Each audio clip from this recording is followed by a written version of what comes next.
vuole che ho cambiato io. Si ricordano di me perché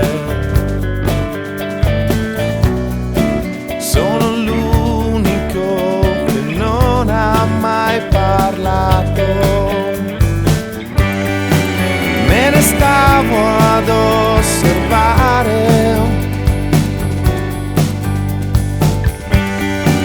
e annotavo su un quaderno le mie impressioni, e ogni momento che mi porto dentro riesce ancora a farmi male. Per ogni giorno non vissuto ho pagine da raccontare.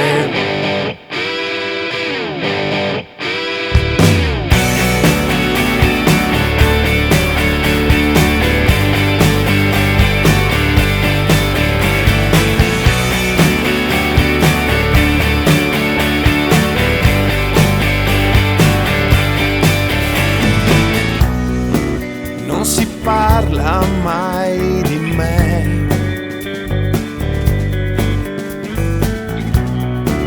nelle storie che non smetto mai di scrivere.